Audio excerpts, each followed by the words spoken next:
So hello guys, ఇవాళ నేను మాట్లాడేటటువంటి టాపిక్ ఏంటంటే రాజాసాబ్ ప్రీ బుకింగ్ కలెక్షన్తోనే ఒక రేంజ్లో అయితే ఊచకోత అయితే కోస్తుంది. దాని గురించి అయితే ఎంత కలెక్ట్ చేసింది, మరి అయితే రాజాసాబ్ ఏమన్నా జననాయకన్ మూవీకి ఏమన్నా ఎఫెక్ట్ అవుతుందా అనేది అయితే ఈరోజు అయితే మాట్లాడదాం. వీడియోలోకి వెళ్ళే ముందు ఒక లైక్ అండ్ సబ్స్క్రైబ్ అయితే వేసుకోండి. చాలా మంది కొత్త మంది మన ఛానల్కి అయితే చూస్తున్నారు కానీ సబ్స్క్రైబ్ మాత్రం చేయట్లేదు. ప్లీజ్ ఒక సబ్స్క్రైబ్ అయితే వేసుకోండి. So let's start the video. So Rajasaab movie ఎంత కలెక్ట్ చేసి హిట్ అవుతుంది అనేది అయితే ఫస్ట్ ఆఫ్ ఆల్ అయితే రాజాసాబ్ మూవీకి అయితే రైట్స్ అయితే చాలా ఎక్కువగానే జరిగాయి అనమాట. ఓటీటీ వాళ్ళే దగ్గరగా 60 to 70 crore పెట్టి అయితే ఓటీటీ రైట్స్ అయితే కొనుక్కున్నారు. అండ్ ఆల్సో థియేటర్లో అయితే తొందరగానే January 9th వచ్చేస్తుంది మూవీ అయితే. సో యూఎస్ఏ అమెరికాలో అయితే బుకింగ్స్ అయితే December 4th అయితే ఓపెన్ అయిపోయింది. సో ఇప్పుడైతే చాలా మంచి హైప్గానే ఉంది. యూఎస్ఏలో కూడా చాలా మంచిగా అయితే బుకింగ్స్ అయితే అవుతున్నాయి రాజాసాబ్ మూవీకి. సో ఆ బుకింగ్స్ ఎంత కలెక్ట్ చేసింది మూవీ అనేది అయితే ఇప్పుడైతే చూద్దాం. సో యూఎస్ఏలో అయితే ఇప్పుడు పర్ఫార్మెన్స్ అయితే బాగానే చేస్తుంది కానీ ఇంకొంచెం మంచిగా పర్ఫార్మ్ అయితే చేయాలి.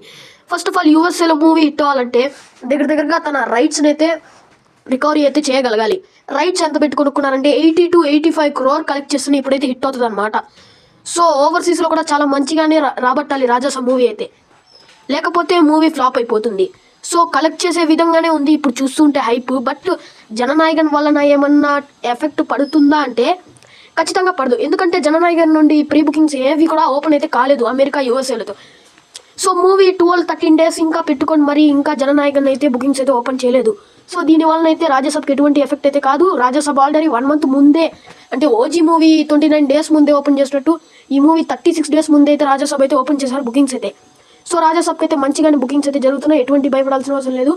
కానీ వన్స్ జననాయకన్ బుకింగ్స్ ఓపెన్ అయిన తర్వాత అప్పుడైతే చూడాలి జననాయకన్ ఎఫెక్ట్ రాజాసాబ్కి ఏమన్నా పడుతుందేమో అనేసి. సో రాజాసాబ్ మూవీ అయితే యూఎస్లో అయితే $63,000 అయితే ఇప్పటి వరకు అయితే బుకింగ్స్ అయితే జరిగినాయి. సో మన ఇండియన్ రూపీస్లో చూసుకున్నట్లయితే రాజాసాబ్ మూవీ ఇప్పటి వరకు అయితే దగ్గరగా 50 to 60 lakhs వరకు అయితే కలెక్ట్ చేయడం జరిగిందనమాట.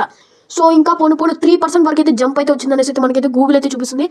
సో పోను ఓవర్సీస్లో అయితే 100 crore ఉన్న కలెక్ట్ చేస్తేనే మూవీ అయితే మంచి పర్ఫామ్ చేసినట్టు ఉంటుంది. కానీ పర్ఫామ్ చేయకపోతే మాత్రం తెలుసు కదా, బిస్కెట్ అయిపోతుంది. సో రాజాసాబ్ మూవీకి మారుతి గారు చాలా మంచిగానే కష్టపడుతున్నారు. మరియు అయితే ప్రభాస్ గారు కూడా చాలా కష్టపడ్డారు మూవీకి అయితే. విఎఫ్ఎక్స్ వరకు అయితే అస్సలు తగ్గేదే లేదంటున్నారు విఎఫ్ఎక్స్ సూపర్వైజర్స్ అయితే రాజాసాబ్ నుండి అయితే. మూవీలో కనుక విఎఫ్ఎక్స్ సీన్స్ మరియు అయితే క్లైమాక్స్ అయితే చాలా బాగుంటుందన్నారు కానీ మూవీ అయితే చూడలేదు ఇప్పటి వరకు అయితే. సో ఇప్పటి వరకు అయితే వచ్చినటువంటి సెన్సార్ టాక్ వల్ల అప్డేట్ చూసుకున్నట్లయితే సెన్సార్ టాక్ వాళ్ళు అయితే మూవీ అయితే చాలా బాగుందనేసి అయితే చెప్పారు. సో ఇట్లే బాగుందనేసి అయితే పాజిటివ్ టాక్ నడిస్తే మాత్రం ఇండియాలో కూడా గట్టిగానే కొడుతుంది మూవీ అయితే. నార్త్ ఇండియాలో కూడా విజయ్ తలపతి కంటే రాజాసాబ్ మూవీకి చాలా హైప్ అయితే ఉంది జననాయకన్ మూవీ కంటే. జననాయకన్ మూవీకి ఆల్మోస్ట్ తమిళనాడు నుండి వచ్చేస్తుంది ఎట్టన్నా కలెక్షన్స్ అయితే. Day 1 50 crore కలెక్ట్ చేసేటటువంటి హైప్ ఉంది జననాయకన్ మూవీకి. కానీ రాజాసాబ్ మూవీ అయితే Day 1 అయితే తమిళనాడులో అంతగా పర్ఫామ్ చేయకపోవచ్చు, కానీ కంటెంట్ బాగుంటే తమిళనాడులో కూడా ఆడొచ్చు మూవీ అయితే. ఐ థింక్ మాక్సిమం అయితే యూఎస్ఏ నుండి అయితే Day 1 అయితే ఖచ్చితంగా 20 నుండి 30 crore అయితే కలెక్ట్ చేయొచ్చు అనేసి అయితే నా ఫిగర్ అయితే ఉంది. సో మొత్తం ఇండియా మరియు అయితే ఓవర్సీస్ మొత్తం కెనడా, యూఎస్ఏ, అమెరికా మొత్తాన్ని వేసుకున్నట్లయితే మూవీ Day 1 అయితే ఖచ్చితంగా 100 నుండి 120 crore ఈజీగా అయితే కలెక్ట్ చేస్తుంది. కానీ ఫ్యాన్స్ అయితే వింటేజ్ ప్రభాస్ని చూడబోతున్నారు కాబట్టి ఈసారి అయితే ఫ్యామిలీ ఆడియన్స్ కూడా థియేటర్కి వచ్చి మరీ అయితే చూస్తారనేసి అయితే రాజాసాబ్ టీం అయితే అనుకున్నారు. సో చూద్దాం సంక్రాంతికి అయితే రాజాసాబ్ మూవీ అందరూ అయితే చూస్తారో లేదో, అన్ని లాంగ్వేజెస్లో హిట్ అవుతుందో లేదో అనేది, బాగా పర్ఫామ్ చేస్తుందో లేదో అనేది కూడా చూద్దాం. సో సంక్రాంతికి కలుద్దాం. So good bye guys. ఒక సబ్స్క్రైబ్ అయితే వేసుకోండి వెళ్ళేటప్పుడు.